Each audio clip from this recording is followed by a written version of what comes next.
Hello friends, welcome back to another video tutorial from NEET'S Liger channel. In this video we are going to talk about a trick to learn amphibians example. So trick is बारिश, BARISH बारिश। B से हो जाएगा bufo, A से हो जाएगा amphibians, R से हो जाएगा राना, I से हो जाएगा इक्थियोपस, S से हो जाएगा सैलमेंड्रा, H से हो जाएगा हाइला। B से बुफो, A से एम्फीबियन, R से राना, I से इक्थियोपस, S से सैलमेंड्रा, H से हाइला। अगर ये वीडियो आपको पसंद आया है तो लाइक शेयर कर दीजिए।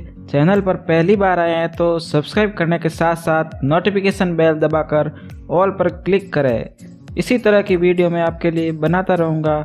मैं मिलता हूँ आपसे किसी नई वीडियो में, तब तक के लिए जहाँ भी रहो मचाते रहो।